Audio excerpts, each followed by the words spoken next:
नमस्कार, मैं हूं डॉक्टर विकास शर्मा। आप देख रहे हैं सुगम न्यूज। जिला बिजनौर के नेटवर्क से जुड़ रहे हैं हमारे संवाददाता अमीन अहमद, रिपोर्टर कामल हसन टिंकू। नेटवर्क के प्रेमी द्वारा देहरादून में ट्रिपल मर्डर का खुलासा। प्रेमिका से पीछा छुड़ाने के लिए तीनों को मारा था, गद्दे ने छुपा दी थी लाश। देहरादून के बड़ोवाला में ट्रिपल मर्डर मामले में पुलिस 24 घंटे में खुलासा कर दिया है। एसएसपी अजय सिंह ने बताया कि आरोपी महिला का प्रेमी था।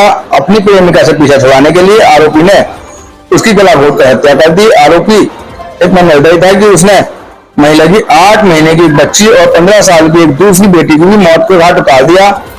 हत्या के बाद तीनों के शवों को फैक्ट्री के पीछे एक नाले में गड्ढे में छुपाकर रख दिया। रेशमा लगातार उसे फोन और मैसेज के जरिए दबाव डालकर अपने साथ रखने की जिद कर रही थी, लेकिन आरोपी हसीन रेशमा को देहरादून में कमरा ढूंढने और बाद में बुलाने की बात कह रहा था। रेशमा नहीं मानी तो 23 जून को अपनी बेटी आयत 15 साल और आयशा 8 माह के साथ देहरादून पहुंच गई।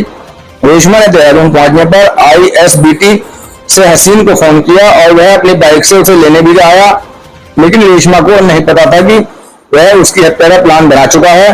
पुलिस ने इसकी छानबीन की और कंपनी के कर्मचारियों से भी पूछताछ की, जहां पर ब्लू हार्ट कंपनी के दूसरे बैंक में मिले। पुलिस को शक हुआ फैक्ट्री का ही कर्मचारी इसमें शामिल है। पुलिस की पूछताछ के दौरान आरोपी हसीन घबरा गया। पुलिस शक के आधार पर आरोपी हसीन को थाने ले आई, जहां सख्ती से पूछताछ में उसने अपना गुनाह कबूल कर लिया। जिला बिजनौर की खबरें सबसे पहले देखने के लिए हमारे चैनल को सब्सक्राइब करें, वीडियो को लाइक करें, शेयर करें। ये पूरी कार्रवाई हमारी हुई क्या?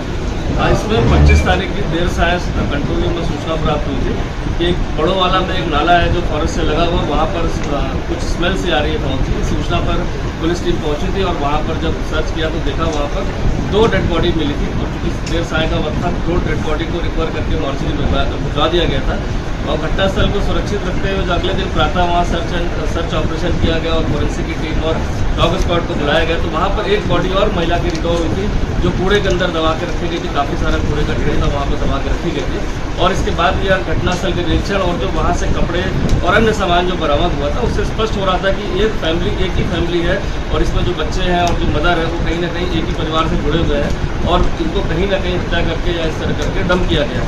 क्योंकि घटना बहुत ही अति संवेदनशील थी। हर जगह इसमें हमने गुमशुदगी के लिए पूरे प्रयास किए कि कहीं गुमशुदगी पूरे हमारे जनपद में कहीं लिखी हो। इस तरह की आसपास के सरहदी जनपदों में खासकर जो हमारे वेस्टर्न यूपी के सब जगह हमारी ज़्यादा टीम व्यक्तिगत रूप से भेजी गई, लेकिन कहीं भी कोई इस तरह की गुमशुदगी जो मैच कर रही हो, जिसमें गुमशुदगी काफ़ी थी, महिलाओं की थी, बच्चों की थी, लेकिन कोई ऐसा मैच नहीं हो रहा था जो इस उम्र से मेल खा रहा हो। इसके बाद हमारे द्वारा जो है वहाँ पर जब घटनास्थल का बारीकी का निरीक्षण किया गया तो वहाँ पर एक बस का एक टिकट मिला था जो जिसके नंबर वगैरह घिस गए थे, लेकिन उस सीरीज़ को देखते हुए हमने सारे कॉम्बिनेशन पर जो उसको ट्राई किया और ये पता चला कि एक बस जो नेटौर से चली थी वहाँ पर 2 लोग इसमें चढ़े थे जो एक थे और वो टिकट उन्हीं का प्रतीक होते हुए हमने पूरा अंदाज़ा लगाते हुए सीसीटीवी फुटेज बस स्टैंड की ली।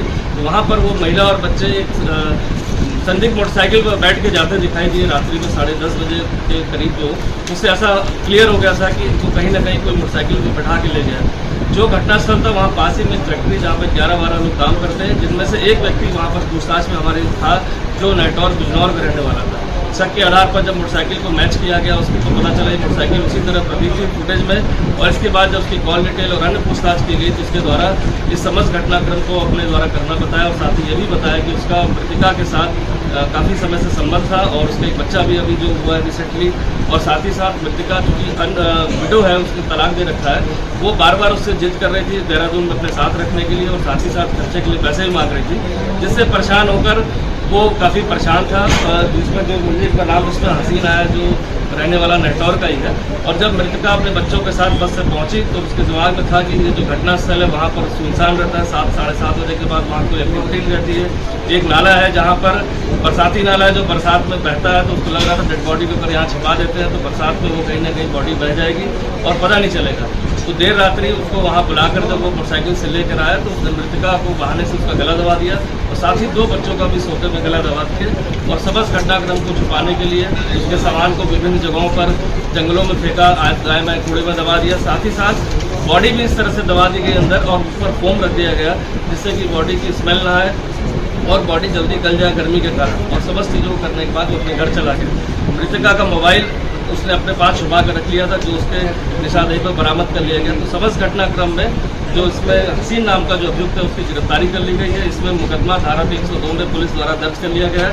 साथ ही साथ जो साक्ष्य मिले सीसीटीवी फुटेज, उनसे भी अब टैली हो गया है कि इसके द्वारा ही मृतका और उसके परिजन को बैठाकर परिवार को और इस तरह ले जाकर सुनसान जगह पर ले जाकर उसको गला दबा कर हत्या करने के बाद सभी साक्ष्यों को मिटा दिया गया। सर